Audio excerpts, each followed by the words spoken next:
sukacita hari ini? Sukacita dan pengharapan jangan boleh lewat dari kehidupan kita. Karena dengan pengharapan kita masih punya kehidupan di dalam Tuhan Yesus. Tapi kalau orang yang sudah tidak punya pengharapan, di mana sukacita, di mana semangat itu akan hilang. Karena itu saudara yang dikasihi Tuhan, jangan pernah untuk bersyukur. Karena setiap hal sekecil apapun yang kita terima, setiap harinya Tuhan yang berkati, Tuhan yang beri, Tuhan yang tolong. Ada amin? Ya. Saya persilahkan Bapak Ibu untuk bersaat teduh sejenak, mempersiapkan hati kita sekalian untuk menerima berkat-berkat di sepanjang ibadah pagi hari ini. Terima kasih Tuhan Yesus.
semuanya.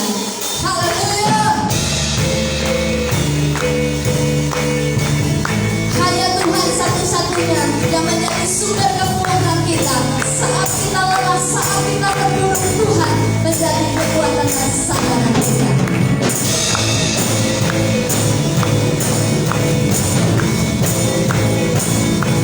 Hanya Kau milikku di surga.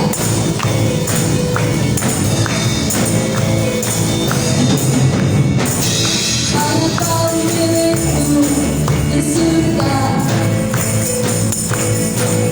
Tiada yang ku ingin di bumi, hanya Kau. Tidak ku andalkan Tuhan, dan ku andalkan kekuatanku.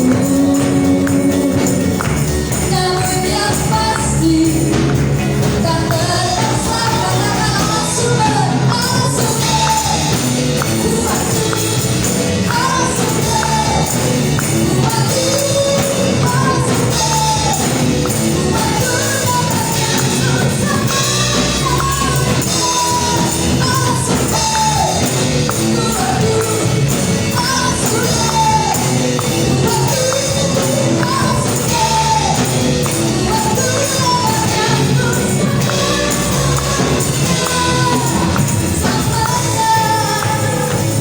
lebih suka kita lagi yuk. Katakan hanya Kau milikku di surga. Hanya Kau milikku di surga. Hanya Kau milikku. Tiada yang ku ingin di bumi, hanya Kau. Tak ku andalkan, tak ku andalkan kekuatanku. Tapi yang pasti berserah dan bersandar. Tapi yang pasti tak bersama. Allah sumber, kuatku, Allah sumber, kuatku, Allah sumber,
kuatku dapatkanku.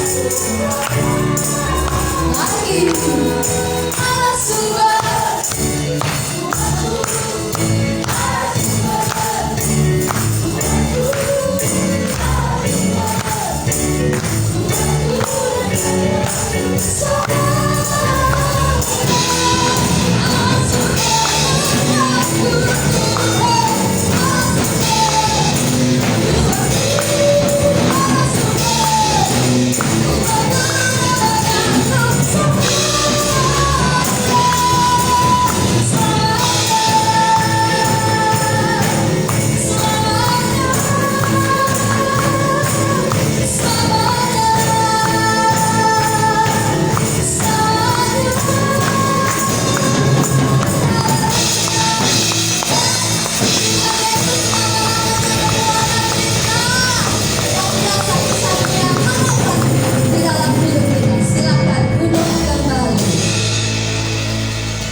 firman-Nya, selalu ingat janjinya supaya kita tidak semakin terpuruk. Sebab ketika kita bersandar, memanggil, kita merenungkan firman Tuhan, Tuhan kasih kita kekuatan lagi. Kalau kita sudah mulai lemah iman kita, tapi kita mulai bersandar, kita diberikan lagi kekuatan. Tuhan pasti menolong kita. Ada amin? Cepat atau lambat Tuhan pasti kasih pertolongan. Siapkan hati kita sekalian Bapak Ibu. Nah, kita akan mendengarkan firman Tuhan.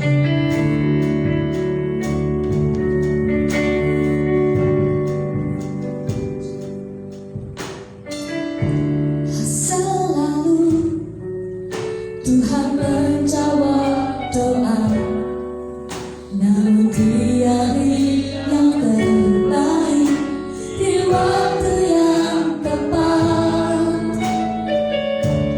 Izinkanlah Tuhan untuk bekerja, yang mustahil menjadi mungkin oleh karena percaya. Yesus mendengar lebih dari yang kudoakan. Yesus menjawab lebih dari yang kuharapkan. Dengan caranya di waktu yang tepat, ku kan melihat Tuhan jadikan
Apa yang sedang engkau doakan hari ini? Yesus menjawab, Hari-hari ini, lebih dari katakan yang saat ini. ku harapkan.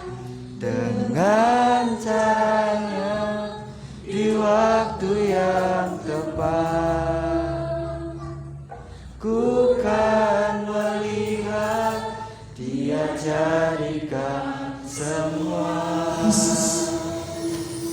Yesus menjawab, lebih Kalau dari mau sakit saat ini, katakan, Tuhan, aku mau sembuh. Aku mau diberi kesempatan kedua untuk memuliakan Engkau sekali lagi. Kalau sedang berat masalah, katakan, Tuhan, beri aku kekuatan hati. Di waktu yang tepat,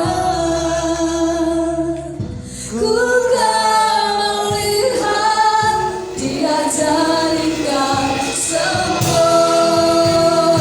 Yesus banyak lebih dari yang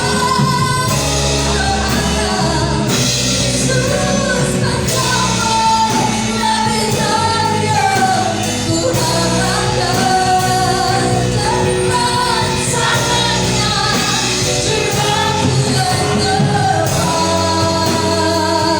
ku kan melihat Dia jadikan semua. Yesus mendengar lebih dari yang ku doakan. Yesus menjawab, lebih dari yang ku harapkan. Dengan caranya di waktu yang tepat, ku kan melihat Dia jadikan semua. Ku kan melihat Dia jadikan semua. Ku kan melihat Dia jadikan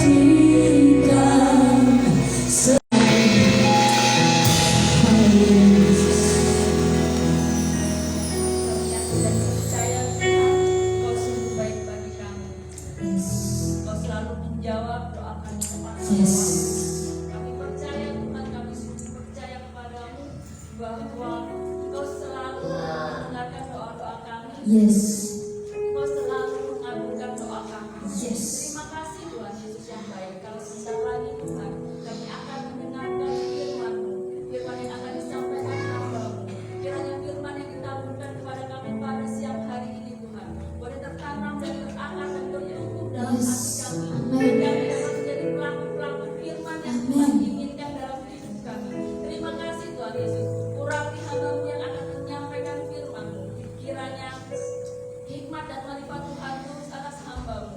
Firman yang ditaburkan sesuai dengan kata-kata yang keluar dari bibir dan mulut hamba-Mu ini adalah firman yang sesuai dengan firman Tuhan yang turun dari Tuhan. Roh Kudus, urapi hamba-Mu yang akan menyampaikan firman pada siang hari ini. Urapi juga jemaat-Mu di tempat ini yang akan mendengarkan. Kami boleh duduk diam dan mendengarkan. Kami boleh mengerti apa yang disampaikan. Terima kasih ya Tuhan Yesus yang baik. Terima kasih ya Bapa. Kami siap mendengarkan firman-Mu hanya di dalam nama Tuhan Yesus Kristus dan kita syukur dan berdoa. Haleluya. Amin. Silakan dulu.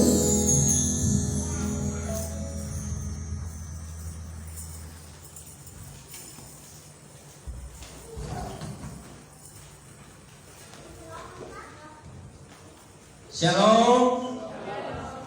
Selamat pagi. Sekali lagi shalom. Puji nama Tuhan, Bapak Ibu dan Saudaraku yang dikasih Tuhan.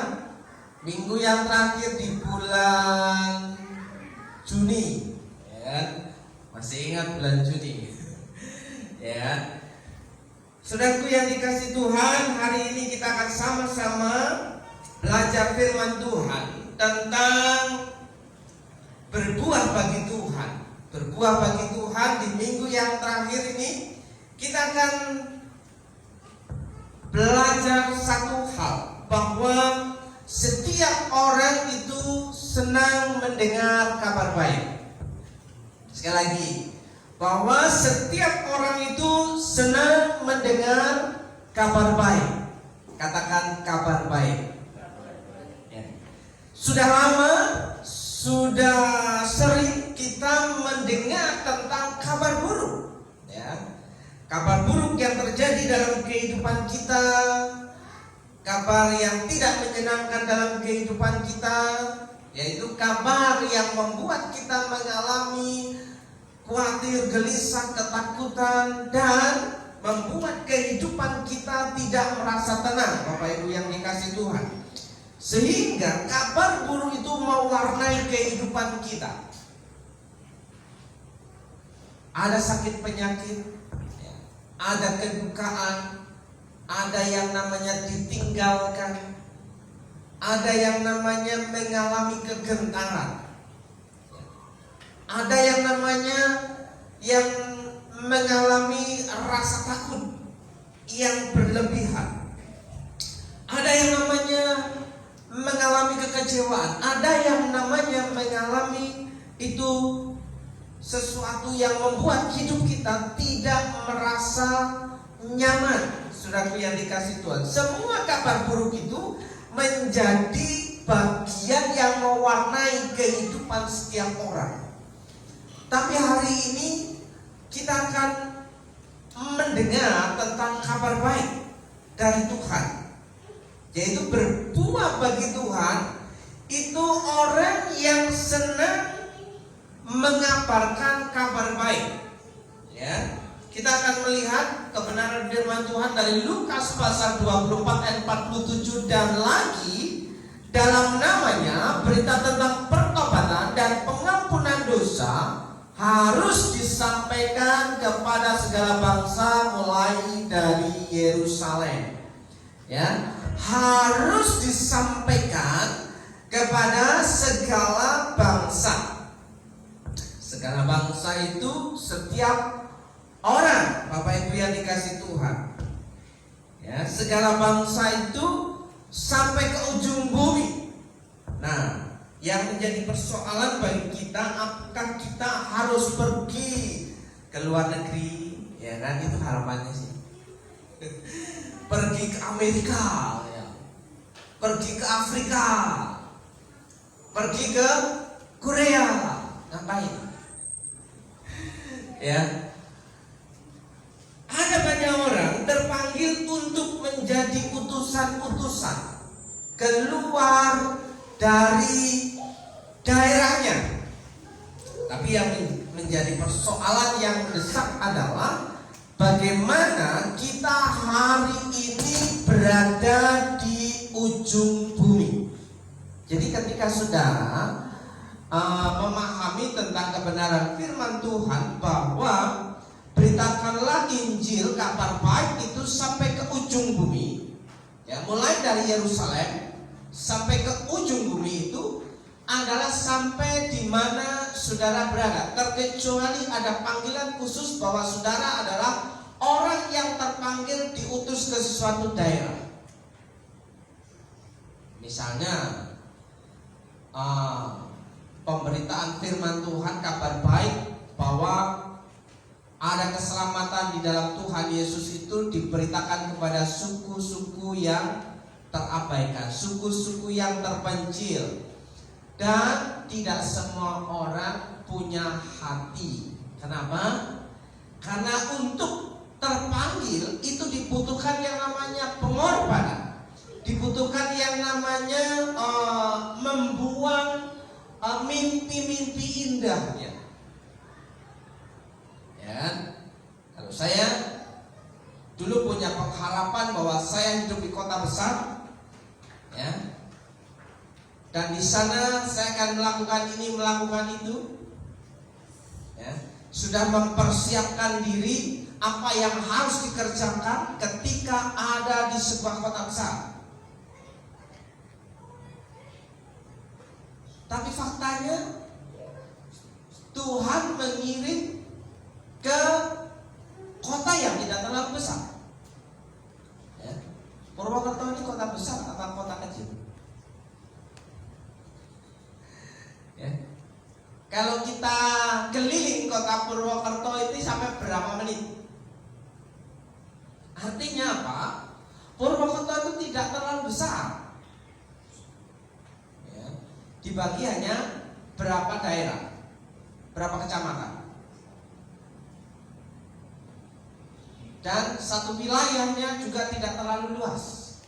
Nah, saudaraku yang dikasihi Tuhan, dengan perhitungan jangkauan luas itu untuk melakukan suatu usaha, kemungkinan untuk berkembang dengan pesat, dengan cepat, itu sangat-sangatnya lambat karena orangnya tidak terlalu banyak dan orang-orangnya itu aja, dan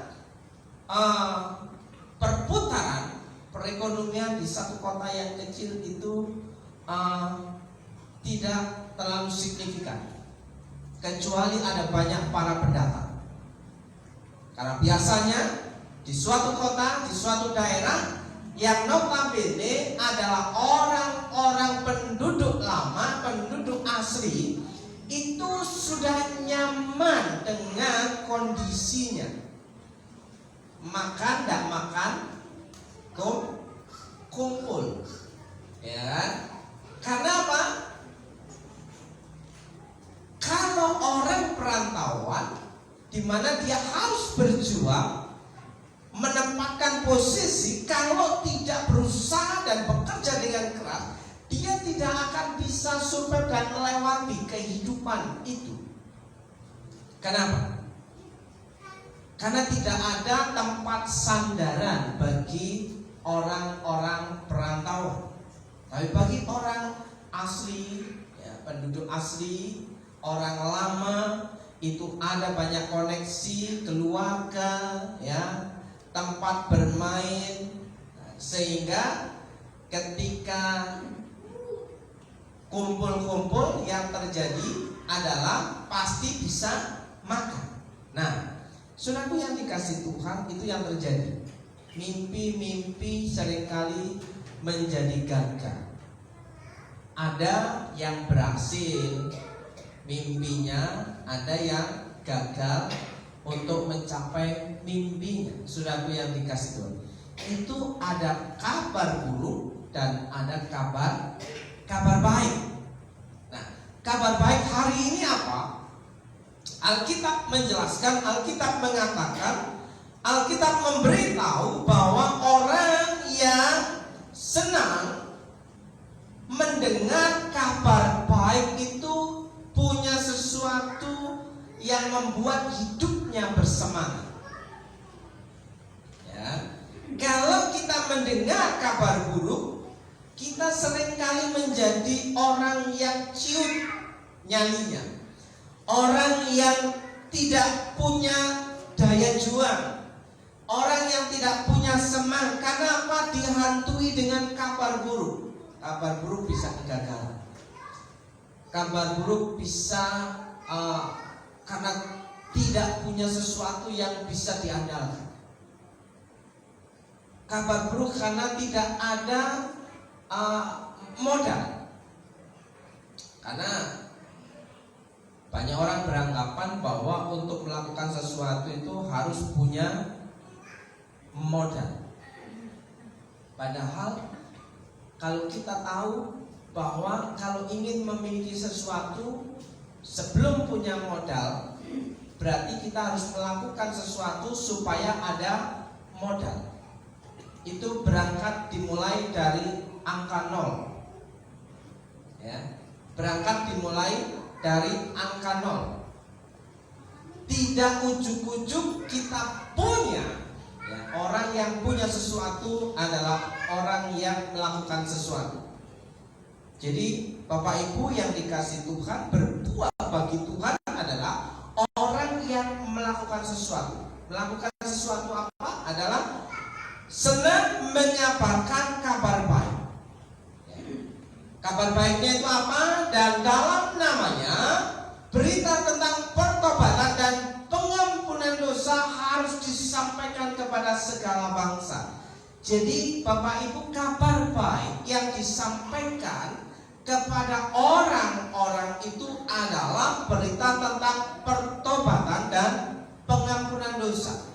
Ini modal awal untuk kehidupan kita selanjutnya. Ada banyak orang tidak senang mendengar kata bertobatlah. Bahwa kata bertobatlah itu seringkali membuat pikiran seseorang menjadi kacau balau. Pikiran seseorang menjadi tersiksa. Pikiran seseorang menjadi tertuduh. Pikiran seseorang itu menjadi ada sesuatu benih pemberontakan. Kenapa? Karena ketika ada kata bertobatlah, itu ada sesuatu perintah yang harus dilakukan, mau dan tidak mau harus diterima. Tapi hari ini kita bisa memaknai bahwa kabar baik tentang kata pertobatan, bertobatlah itu sesuatu yang menyenangkan karena kabar baik, ya, supaya disampaikan kepada segala bangsa. Bapak Ibu yang dikasih Tuhan, ini yang harus kita mengerti. Hal yang pertama adalah orang yang senang mengabarkan kabar baik, mau tidak mau harus mengalami pertobatan. Tanpa pertobatan, seseorang tidak akan bisa punya hati untuk mengabarkan kabar baik kepada orang lain. Jadi orang yang bisa berbuah bagi Tuhan adalah orang yang suka, senang mengabarkan kabar baik. Dan ini bisa dilakukan kalau orang itu mengalami pertobatan. Jadi memberitakan kabar baik kepada orang lain itu sesuatu yang menyenangkan, gampang dan simpel. Tidak perlu harus nenteng-nenteng Alkitab. Ya, tidak perlu saudara berbuat seolah-olah harus begini, harus begitu. Ya, memberitakan kabar baik itu terjadi sebenarnya apa saja yang kita temukan, kita berhadapan dengan seseorang, itu kita bisa melakukan percakapan apa saja yang ujung-ujungnya kita bisa mengatakan bahwa Tuhan itu baik. Nah, saudaraku yang dikasih Tuhan, sekali lagi, orang yang senang mengabarkan kabar baik tentang kebaikan Tuhan, bahwa kita punya Tuhan Yesus yang baik, Tuhan Yesus yang menyelamatkan kehidupan kita. Kalau kita sudah mengalami pertobatan, katakan pertobatan.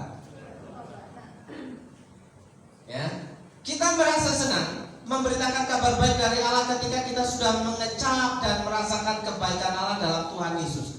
Bayangkan Bapak Ibu dan Saudara, orang yang sudah menerima kebaikan dan mengecap, merasakan, mau tidak mau akan terpancar hatinya yang sukacita. Kalau Bapak Ibu menerima sesuatu, menerima hadiah, menerima surprise, itu pasti akan terlihat tidak flat, ya, tidak flat. Kalau Bapak Ibu menerima sesuatu yang luar biasa, mendapatkan sesuatu yang luar biasa, tentunya Bapak Ibu akan menunjukkan ekspresi, tidak diam-diam. Nah, kalau orang yang menerima sesuatu yang tidak ada ekspresi apapun dalam kehidupannya, itu saya pikir adalah orang yang aneh. Ya kan? Kalau Hizkia menerima kejutan, surprise, ya, ada seseorang yang memberikan hadiah, kira-kira tanggapan dan responnya apa? Gembira. Terus dari mulutnya keluar apa kira-kira? Terima kasih. Terima kasih. Nah, ketika ucapan terima kasih keluar, pasti ada sikap sesuatu yang akan terlihat, Bapak Ibu ya. Tidak mungkin tidak bahwa orang yang menerima sesuatu itu tidak bisa bilang terima kasih. Katakan terima kasih. Jadi kalau ada lagu, kecaplah dan lihatlah betapa baiknya Tuhan itu, ya kan? Ada ekspresi. Nah, saudaraku, ini yang dinamakan mengalami pertobatan pribadi. Jadi pernah mengecap, merasakan kebaikan dalam Tuhan Yesus di sepanjang hidup kita sampai umur kita hari ini, ya kan? Bisakah kita itu menceritakan tentang kebaikan Tuhan? Masa sih nggak ada sesuatu yang bisa kita ceritakan kepada orang lain? Tuhan Yesus itu baik loh. Atau kita malu punya Tuhan, ya kan? Kita malu menceritakan tentang nama Yesus. Nama Yesus itu nama yang populer.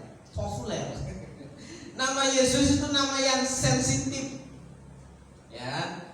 Nama Yesus itu nama yang viral. Karena apa?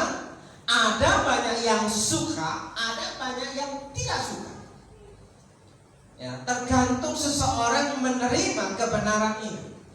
Ya, ada orang yang mengakui tentang satu nama Yesus Kristus, ada orang yang tidak mau mengakui nama Yesus Kristus. Dan saudara, mau diakui atau tidak diakui, diterima atau tidak diterima, nama Yesus tetap berkuasa. Amin. Nah, kita sadar sebelum bertobat, kita memiliki status sebagai terdakwa. Sebelum bertobat, kita memiliki status sebagai seorang terdakwa. Terdakwa itu kira-kira apa ya? Terdakwa itu adalah orang yang berada dalam suatu keadaan di mana dirinya divonis bersalah. Itu yang namanya terdakwa. Divonis bersalah dan harus mengalami hukuman. Jadi Bapak Ibu, orang yang menjadi terdakwa, kalau Bapak Ibu melihat kasus-kasus yang ada, ketika seseorang ditangkap, ketika seseorang divonis menjadi terdakwa, kira-kira apa yang terjadi dengan dirinya? Yang terjadi di Indonesia biasanya adalah mengalami sakit penyakit. Yang tadinya sebelum divonis menjadi terdakwa, dia sehat-sehat aja, dia makan apa saja, dia bisa jalan kemana-mana. Tapi ketika sudah ditangkap, divonis menjadi seorang terdakwa, tiba-tiba dia tidak bisa berjalan, harus di kursi roda. Ya kan? Terus tiba-tiba juga penyakit datang, tidak bisa menengok ke kanan ke kiri, harus lehernya ini dikasih penyangga. Tiba-tiba ada yang berubah penampilan, ya kan? Pakai pakaian rohani. Padahal sebelum-sebelumnya nggak pernah. Sebelum-sebelumnya biasa, glowing, ya kan? Penampilannya borjuis, penampilannya seperti juragan. Tetapi ketika sudah menjadi seorang terdakwa, wow, yang dipegang, ya, yang tadinya nggak pernah tuh, yang tadinya kemana-mana, yang dipegang gadgetnya aja. Tapi ketika sudah divonis menjadi seorang terdakwa, gadgetnya nggak ada, yang ada adalah ya, selalu ikhtiar menyebut nama Tuhan. Mbok ya, Sebelum-sebelumnya itu, sebelum menjadi terdakwa, bertobat dulu sehingga tidak akan mengalami vonis menjadi seorang terdakwa yang harus menjalani hukuman. Saudaraku yang dikasih Tuhan, itulah yang namanya kabar buruk. Kabar buruknya adalah kita pada mulanya adalah orang yang berdosa. Orang yang berdosa itu adalah seorang terdakwa yang harus mengalami hukuman. Ya. Bayangkan Bapak Ibu, kalau Bapak Ibu sadar diri, gak usah Bapak Ibu, kalau saya sadar diri bahwa saya itu bukan orang baik, ya kan?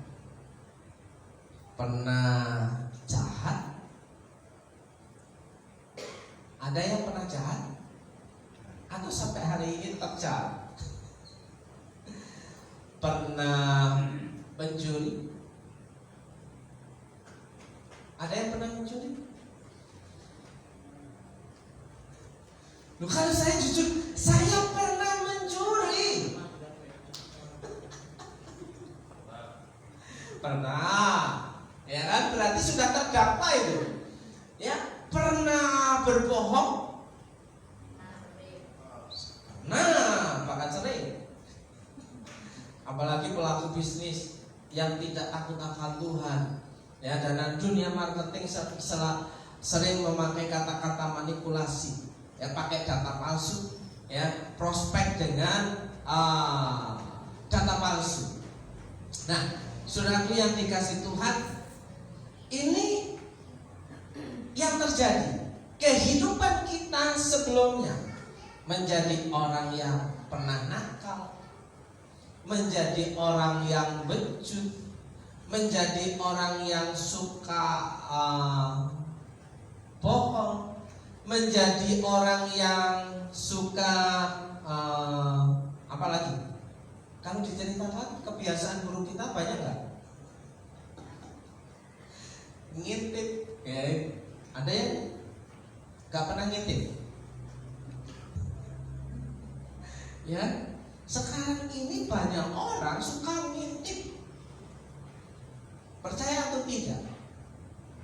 Ngintip di gadget saudara, ya kan? Kalau sudah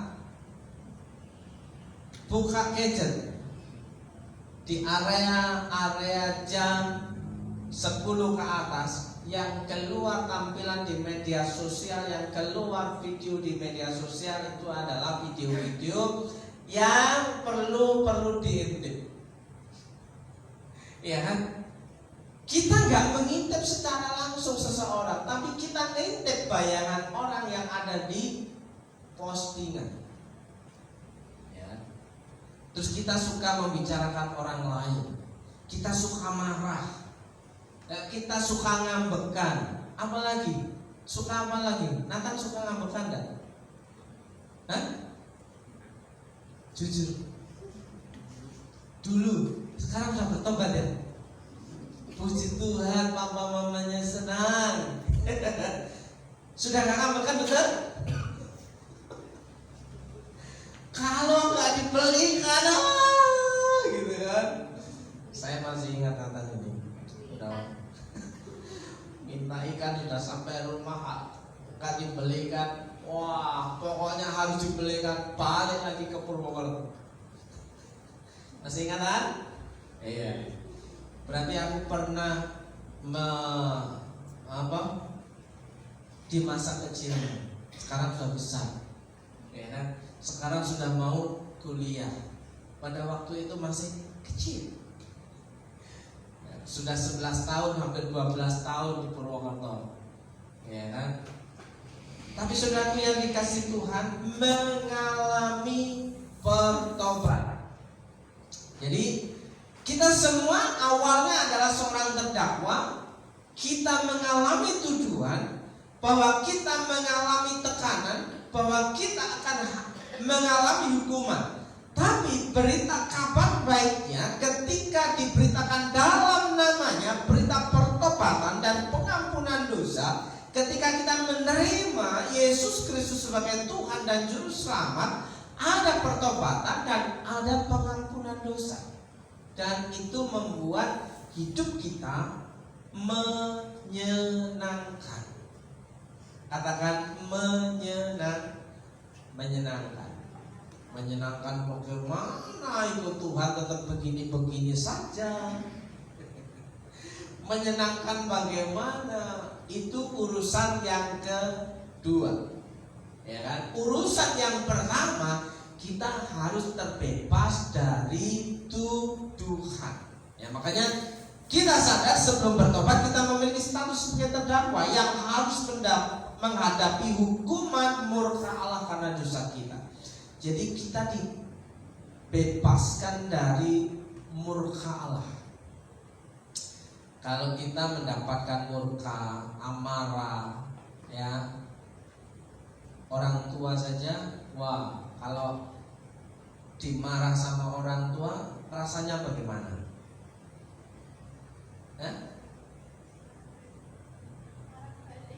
Marah balik. Wah, ini punya keberanian dia, demokrasi. Ya kan? Kalau kita dimarah sama atasan, marah balik. Ya kan? Kalau dimarah sama atasan, ya.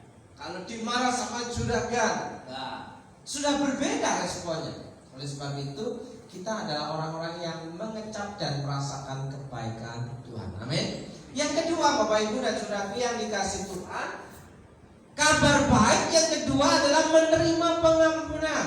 Menerima pengampunan. Orang yang menerima pengampunan itu tahu bagaimana rasanya mengalami hidup yang bebas dan merdeka dari tuduhan. Saudaraku, orang yang tertuduh itu nggak enak.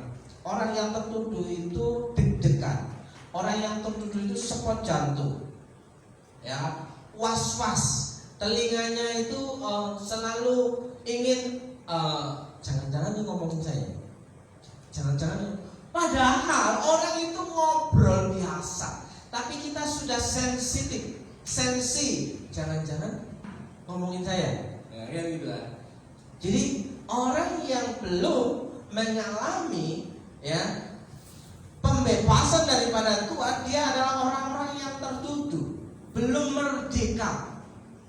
Jadi jantungnya selalu berdebar, berdegup dengan kencang, ya, seperti orang yang baru melamar kerja, baru pertama kali masuk kantor, ya, baru pertama kali masuk sekolah, ya, baru pertama kali ketemu dengan seseorang, itu rasanya deg-degan, ya kan? Kira-kira kalau Nathan mau kemarin mendaftar atau tes, berangkat sendiri atau teater? Teater. Kenapa minta teater?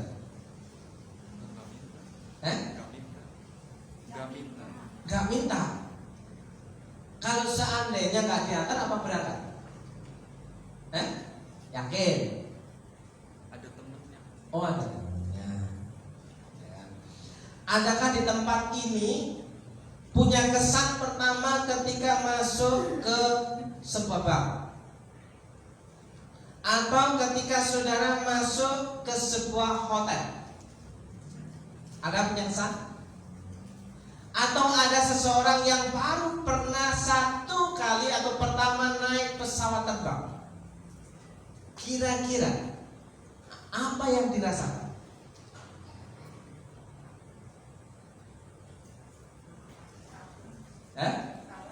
Takut? Masuknya gimana ya kalau mau ke hotel? Ya, sudah booking, ya. Masuknya gimana ya? Belum pernah itu buka pintu lift, ya. Nunggu orang. Ingat cerita orang Papua dan orang NTT ketika kuliah? Atau ingat cerita tentang Samuel yang pernah ada di sini, anak dosa? Ketika masuk diajak ke murung, ketinggalan ketika pulang. Mana ini anak? Ternyata dicari lagi balik, posisinya tetap sama di depan eskalator. Nggak pergi-pergi dari eskalator itu karena baru melihat hari itu. Ya, naiknya gimana ya?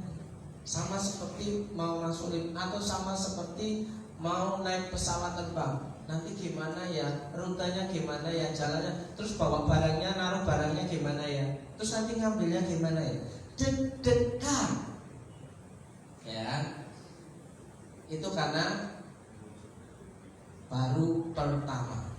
Nah, saudaraku yang dikasih Tuhan, orang yang menerima pengampunan, respon pertama yang dia alami, ya, ada satu gejolak yang mirip-mirip dengan ketika waktu pertama kali menerima sesuatu, pertama kali bertemu seseorang, pertama kali kerja, pertama kali masuk hotel, pertama kali masuk bank. Ya, saya paling males untuk masuk ke tempat seperti itu, kecuali ada temannya.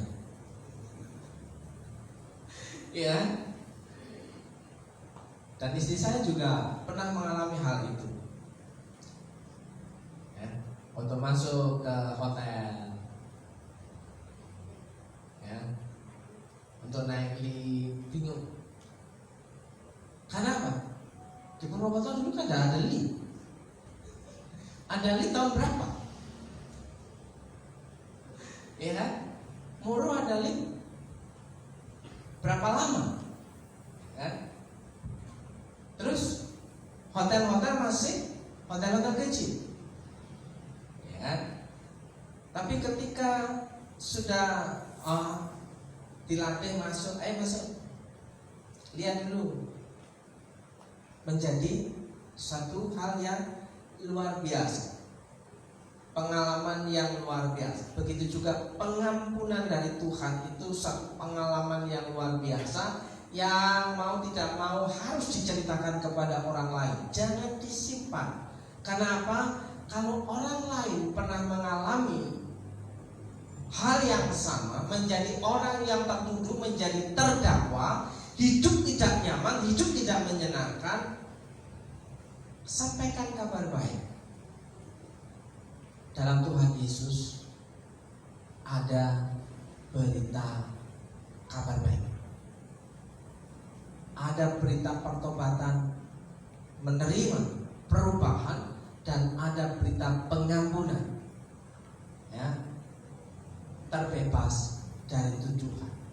Nah, saudaraku yang dikasih Tuhan, hal yang ketiga adalah orang yang berbuah bagi Tuhan itu adalah orang yang senang menyampaikan kabar baik dengan satu tujuan, bahwa semuanya itu untuk Tuhan. Nah, kita akan membaca bagian firman Tuhan ini, Bapak Ibu dan Saudaraku yang dikasih Tuhan. Ini seringkali dipahami secara berbeda oleh orang Kristen tentang yang ini, ayat yang ke-20, Markus pasal yang keempat ayat yang ke-20. Dan akhirnya yang ditaburkan di tanah yang baik ialah orang yang mendengar dan menyambut firman itu lalu berbuah. Ada yang 30 kali lipat, ada yang 60 kali lipat, dan ada yang 100 kali lipat. Bapak Ibu yang dikasih Tuhan, saya selama 1 minggu merenungkan berbuah berkali-kali lipat. Yang bagian ini sebenarnya ini masuk bagian minggu yang lalu, ini saya potong. Kenapa? Minggu yang lalu saya baru mendapatkan rema sesuatu yang mendesak. Tapi ketika 1 minggu lagi saya renungkan, ternyata Bapak Ibu, ada bagian ini yang selama ini disalah mengerti, bahwa orang yang percaya kepada berbuah bagi Tuhan itu hidupnya akan mengalami pelipat kali gandaan. Ada yang 30 lipat, ada yang 60 lipat, ada yang 100 kali lipat. Yang dimaksud berlipat-lipat kali ganda ini apanya? Ya, kita akan membaca. Ya, Markus pasal 4 ayat 14 sampai 20. Penabur itu menaburkan firman. Orang-orang yang di pinggir jalan, di tempat firman itu ditaburkan, ialah mereka yang mendengar firman, lalu datanglah iblis dan mengambil firman yang baru yang ditaburkan di dalam mereka. Yang pertama adalah orang yang menerima firman, tapi posisinya itu ada di pinggir jalan. Jadi tentang menabur firman, suka memberitakan kabar baik. Mau tidak mau, di sini kita harus melihat ini. Penabur itu menaburkan firman. Jadi firman itu, benih itu ditaburkan, ialah mereka yang mendengar firman, lalu datanglah iblis dan mengambil firman yang baru ditaburkan. Orang yang baru mendengar firman Tuhan, tapi firman Tuhan itu diambil alih oleh oknum lain, ya. Ada iblis datang, ya, mengambil firman yang baru ditaburkan. Artinya firman yang baru ditaburkan itu tidak nyampe. Yang kedua, demikian juga yang ditaburkan di tanah yang berbatu-batu, ialah orang-orang yang mendengar firman itu dan segera menerimanya dengan gembira. Saudara percaya bahwa Tuhan Yesus baik, Tuhan akan memenuhi kebutuhan saudara. Ada amin, amin, haleluya, gembira seketika, ya kan? Tetapi mereka tidak berakar dan tahan sebentar saja. Itu hanya tahan sebentar saja ketika pada waktu duduk, ya kan? Keluar dari tempat beranjak dari tempat duduknya, dia sudah berbeda lagi. Ada amin, gak ada amin, sudah pulang, ya kan? Ketika masih duduk, ya, Tuhan Yesus itu berkuasa, amin, amin. Ketika masih duduk, Tuhan Yesus itu sanggup menolongmu, amin, amin. Ketika sudah beranjak dari tempat duduk, keluar, ada amin, gak ada. Loh ya, ketika sudah berjalan mau pulang, bahwa masalah-masalah sudah mulai muncul lagi. Masalah-masalah sudah muncul lagi. Pekerjaan-pekerjaan sudah mulai dipikirkan lagi. Usaha sudah mulai, dagang sudah mulai dipikirkan lagi. Ya kan? Waduh, lumayan terkhawatir ini. Waduh, tadi kompor sudah dimatikan belum? Aduh, ikanku sudah kasih makan belum? Ya. Dulu saya yang senang dengan ikan, mati beli lagi, mati beli lagi. Tapi sekarang hobi itu diteruskan sama istri saya. Mati beli lagi, mati beli lagi, mati beli lagi. Kadang kalau pagi, bukannya bicara dengan saya, halo ikan, nggak tahu kalau masuk. Halo ikan-ikan, kamu belum makan ya? Lapar ya? Ikan yang disapa, saudara yang dikasih Tuhan. Nah, itu menyampaikan kabar baik. Ikan aja diajak bicara loh, ya. Bukan anak terusan. Ya. Sampai di mana tadi? Ya, tetapi mereka tidak berangkar dan tahan sebentar saja. Apabila kemudian datang penindasan atau penganiayaan karena firman itu, mereka segera murtad. Ternyata di Alkitab ada kata murtad, ya. Bukan tetangga sebelah aja yang bilang murtad. Alkitab mengatakan bahwa orang yang mendengar firman, respon seketika itu yes, amin, gembira, sukacita. Tapi karena ada penindasan, ada yang namanya penganiayaan karena firman itu, langsung caklek, apa caklek? Kiclek, terdiam, ya kan? Dan karena tidak tahan, banyak orang murtad. Murtad itu meninggalkan Tuhan. Jadi ada amin, sudah nggak ada. Ya kan, Bapak Ibu sekarang sudah banyak menjadi sorotan. Ya, banyak orang membahas, mereaksi tentang fenomena-fenomena yang terjadi dengan kehidupan orang Kristen. Ya kan? Sudah mulai direaksi. Ini salah, itu salah, ini salah, itu salah. Ya kan? Hari-hari ini sudah mulai ada reaksi yang terkenal. Wah, tim pemburu bidan. Itu sesat, ini sesat. Yang terjadi baru-baru ini, Bapak Ibu yang sudah rame di dunia per-YouTubean adalah KKR-nya seorang pastor Firman Topa yang ada di Kupang. KKR Pentakosta yang bukan Pentakosta. KKR mengumpulkan jemaatnya orang, ya, membaptisi jemaatnya orang yang punya gereja marah-marah. Ya kan? Sudah disiapkan di tempat KKR itu tempat baptisan. Kalau kamu nggak dibaptis ulang, bayangkan itu cuma orang dibaptisin sudah punya dikasih, ya, dipikir baptisan yang lama itu tidak sah, ya, yang masuk surga yang cuma dicemplungin drum, baptisan itu sebuah drum atau di bak terpal itu, sudah dikasih Tuhan, sudah dikecam oleh banyak orang.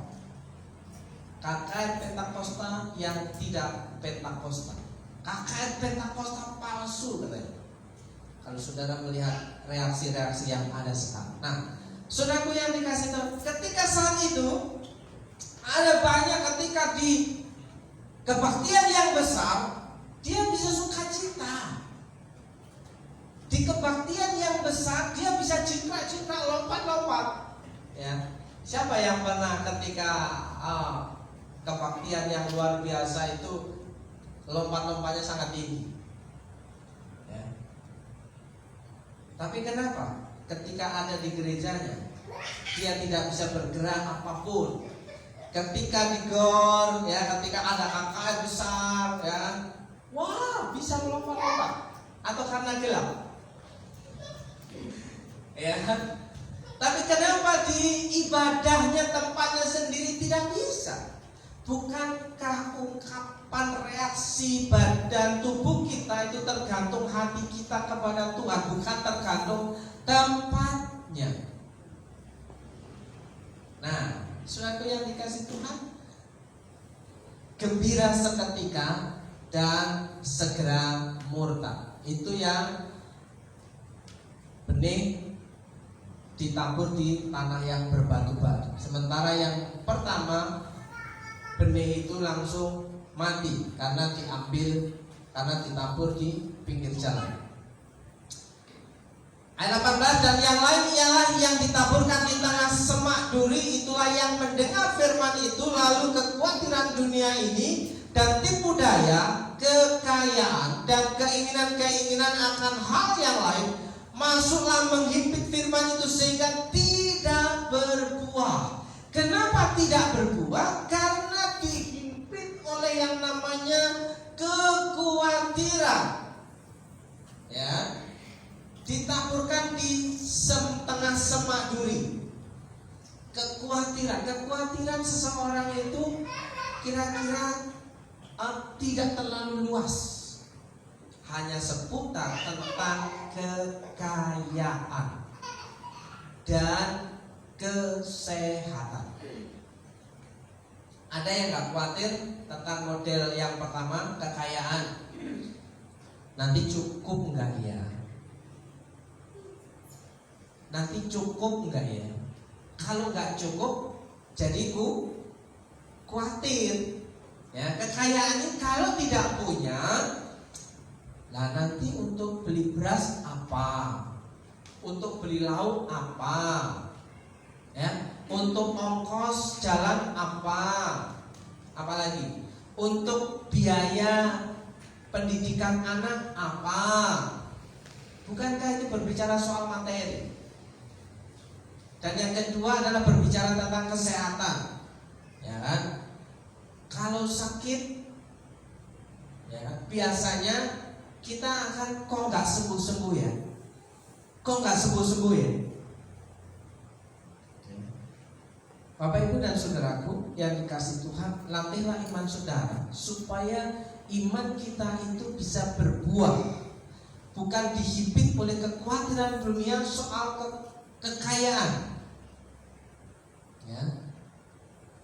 Kekhawatiran dunia ini dan tipu daya kekayaan dan keinginan-keinginan akan hal-hal yang lain. Ini yang membuat hidup kita tidak bisa berbuah. Apalagi senang mengabarkan kabar baik kepada orang lain, mau hidup kita aja masih khawatir. Kalau bicara soal khawatir, saya itu orang yang harus paling khawatir. Kenapa? Ya, tidak ada jaminan yang pasti di dunia ini. Tidak ada kepastian hidup yang membuat kita merasa aman dan nyaman. Ya. Yang harusnya saya mengalami kekhawatiran yang lebih daripada Bapak Ibu dan Saudara. Nah, Bapak Ibu dan Saudara masih kerja, Bapak Ibu dan Saudara masih mendapatkan penghasilan, Bapak Ibu dan Saudara bebas kemana saja, ya. Bapak Ibu masih punya keinginan yang luas, ya.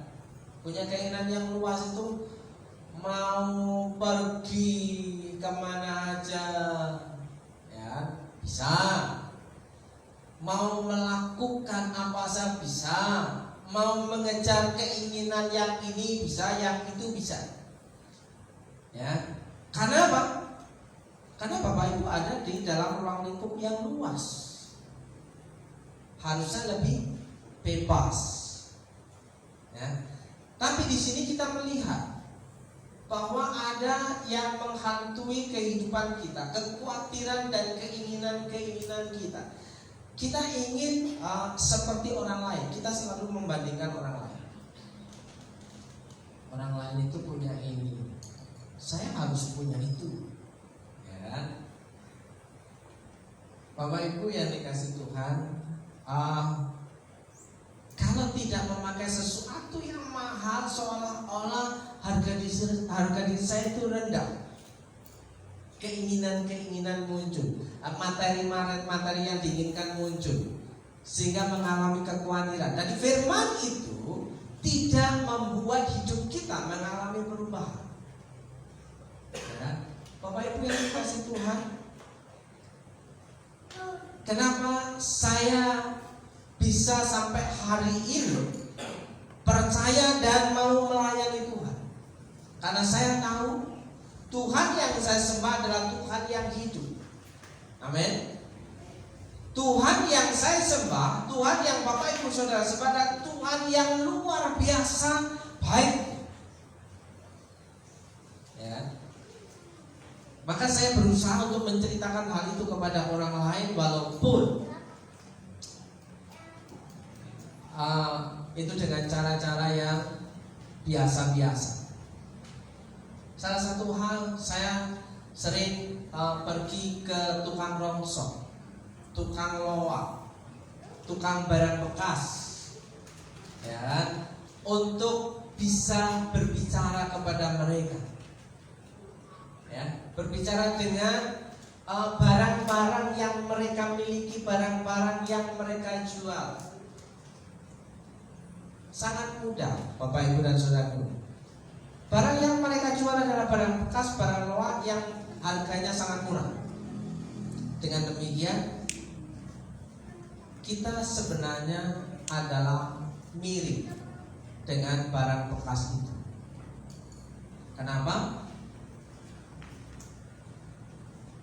Karena kita adalah orang-orang yang harusnya mendapatkan murka Tuhan tadi.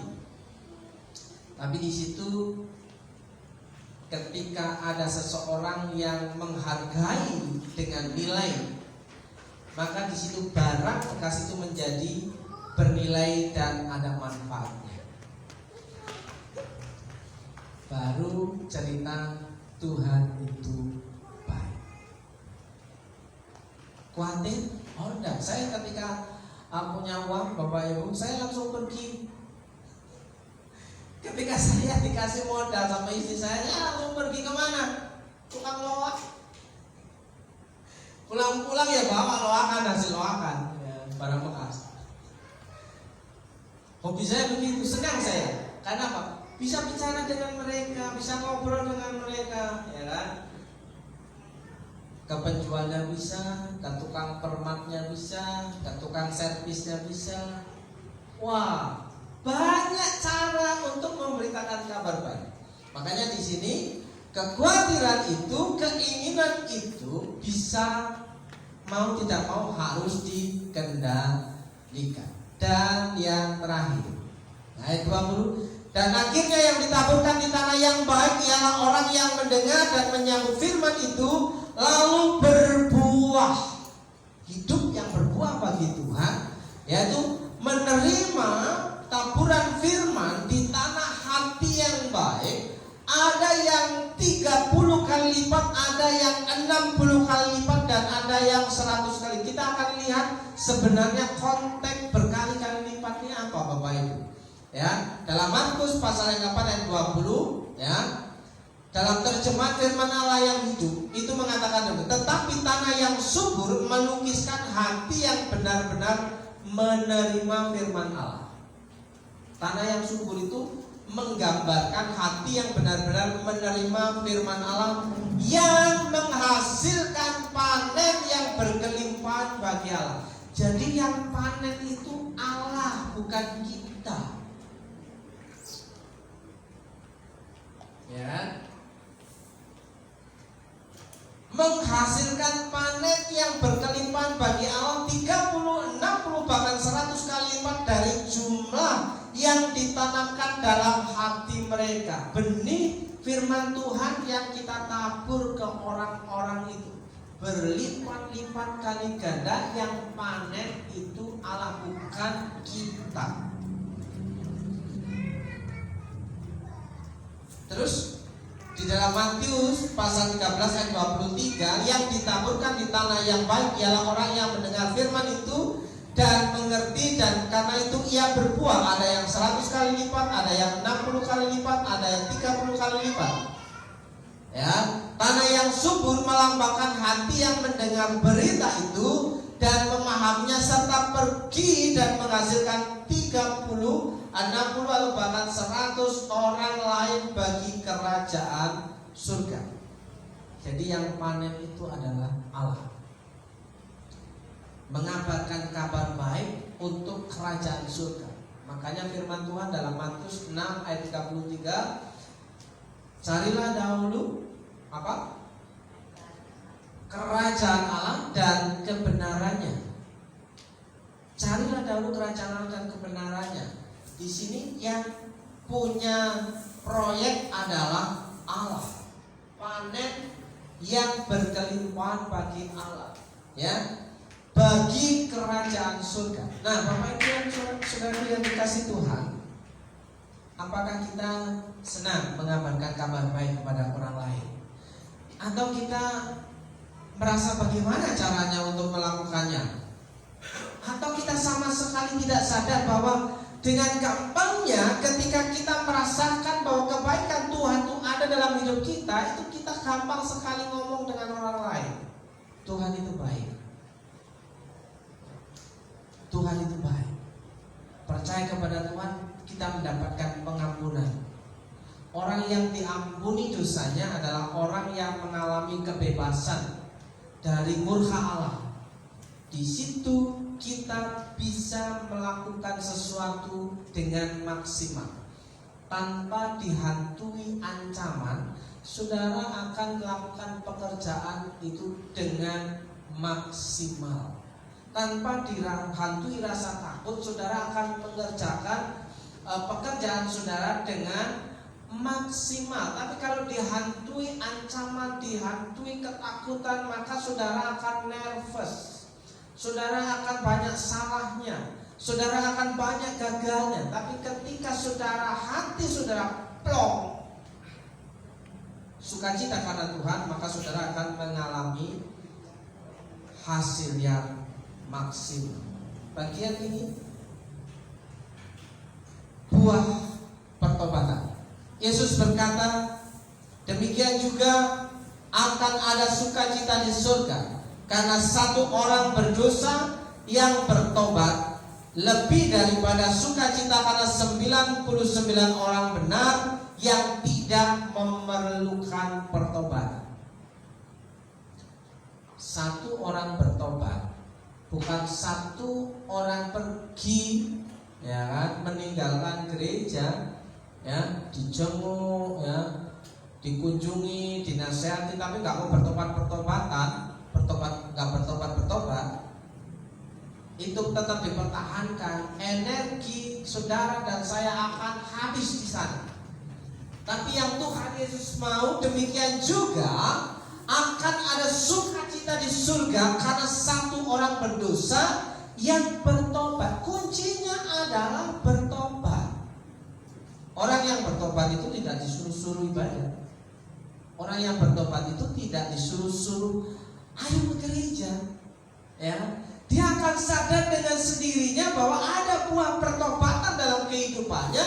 Dia akan mencari Tuhan lebih daripada sukacita karena 99 orang benar yang tidak memerlukan pertobatan. Nilainya luar biasa. Ketika satu orang bertobat, surga bersorak-sorai.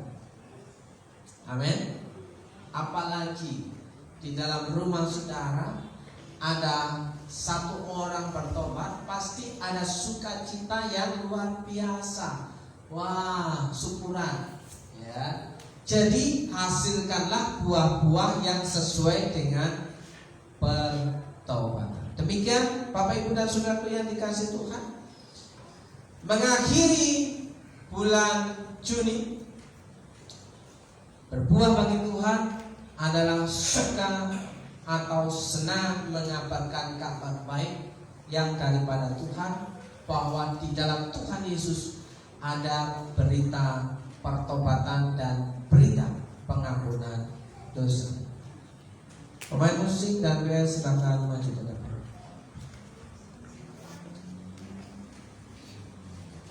Bapak Ibu yang dikasihi Tuhan, mari kita sama-sama merenungkan bagian ini. Aku berkata kepadamu, demikian juga akan ada sukacita di surga karena satu orang berdosa yang bertobat, lebih daripada sukacita karena 99 orang benar yang tidak memerlukan pertobatan. Jadi hasilkanlah buah-buah yang sesuai dengan pertobatan. Saudaraku, mari kita saat teduh sejenak, renungkan dan pikirkan bagaimana kita bisa menyenangkan hati Tuhan. Bagaimana kita bisa bahwa hari ini kita dapat menjadi bagian proyeknya Tuhan. Kerajaan Allah ada di Purwokerto, kerajaan Allah ada di Banyumas, kerajaan Allah ada di Purbalingga dan sekitarnya. Bahwa ada banyak jiwa-jiwa yang berjumpa dengan Tuhan.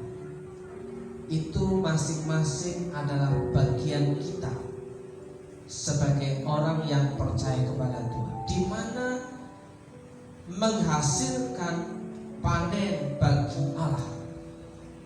Orang-orang yang bertobat, orang-orang yang percaya kepada Tuhan.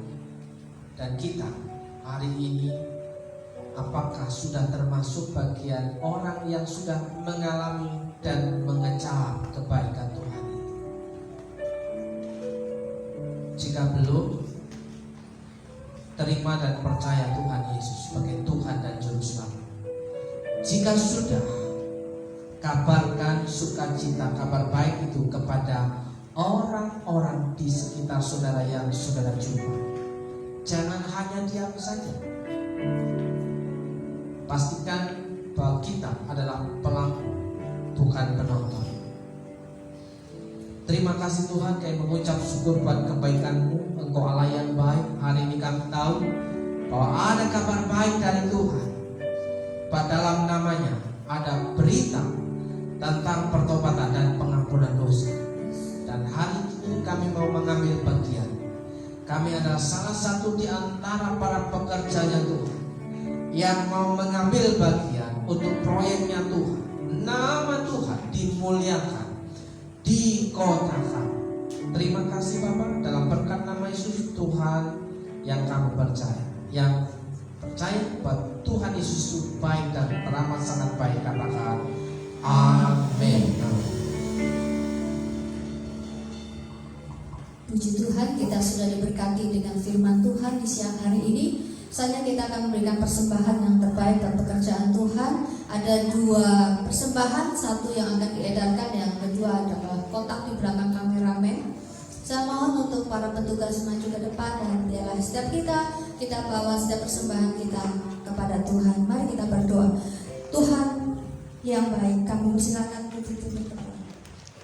Bapa kami yang ada di dalam surga, kami mengucap syukur dan terima kasih kembali Tuhan untuk berkat firman-Mu yang begitu indah buat kami semua, dan terima kasih untuk kasih-Mu yang begitu besar. Tuhan, kami mau memberi persembahan, biarlah tangan-tangan yang sudah memberi, kiranya Tuhan memberkati semuanya, dan berkat yang sudah ada biarlah menjadi alat untuk pekerjaan Tuhan di tempat ini. Terima kasih Bapa, kami mengucap syukur, terima kasih. Hanya di dalam nama Tuhan Yesus Kristus kami sudah berdoa. Amin. Allah itu baik.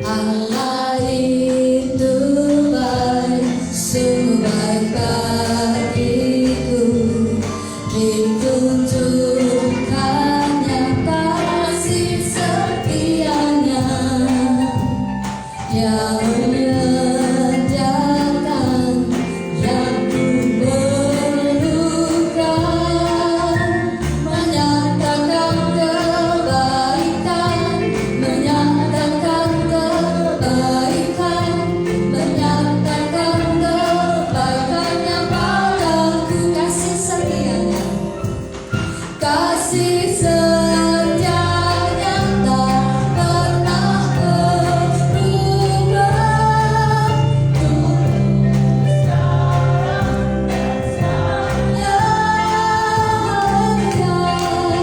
Ajarlah kasih dalam namanya, Yesusku luar biasa, Yesusku luar biasa, Yesusku luar biasa.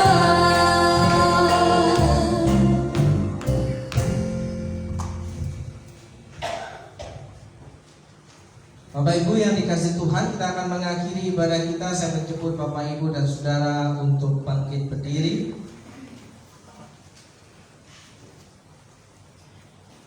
Hari ini kita akan berdoa syafaat untuk Ibu Slamet, dan juga berdoa untuk ulang tahun Mr. John. Yang keberapa Mas Jo? 31. Puji Tuhan. Hari ini. Selamat ulang tahun Mas Jo. Untuk doa syafaat ini saya minta Mas Stephen untuk berdoa.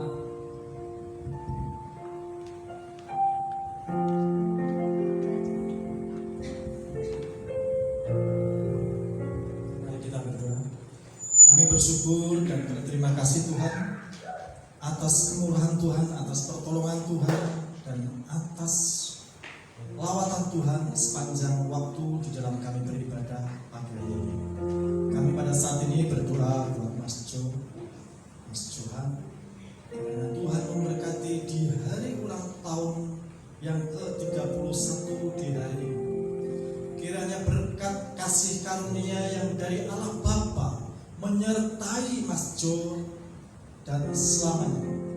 Tuhan membuatnya berhasil, Tuhan membuatnya berkat berlimpah-limpah kasih karunia, dan kiranya bisa menjadi berkat bagi banyak orang. Kami berdoa kiranya apa yang dipergumulkan Tuhan memberkati, dan kami senantiasa memohon pertolongan dari Allah Bapa untuk menyertai Mas Jo ini dalam pekerjaannya, kiranya bisa menjadi berkat di sana, dan di dalam bermasyarakat kiranya juga bisa menjadi berkat di mana berada. Tuhan Yesus, kami percaya Mas Jo ini punya potensi yang besar di tangan Tuhan. Engkau kami pakai sebagai alat Tuhan sesuai dengan job kemampuan kasih karunia yang Tuhan berikan. Terima kasih ya Tuhan, terima kasih. Kami juga berdoa Tuhan untuk Ibu Harni, Ibu Selamat. Kami berdoa di dalam nama Tuhan Yesus. Tuhan memberkatinya. Kesehatan Tuhan pulihkan. Kekuatan yang baru Tuhan berikan. Semangat yang baru Tuhan berikan. Damai sejahtera menyertai keluarga Bapak Selamat, Ibu Selamat. Kami berdoa Tuhan,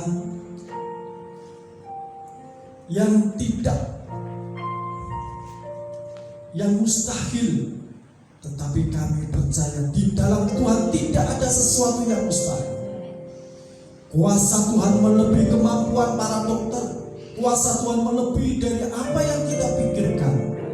Kami pasrahkan Ibu Selamat kesehatannya di dalam nama Tuhan Yesus. Urapan Tuhan nyata atasnya, kesembuhan terjadi karena Tuhan, dalam nama Tuhan Yesus. Haleluya. Kami juga berdoa Tuhan buat umat Tuhan yang ada di tempat ini.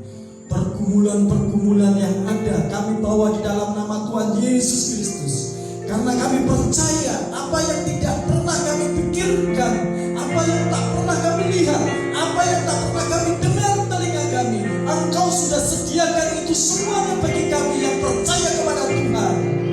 Haleluya.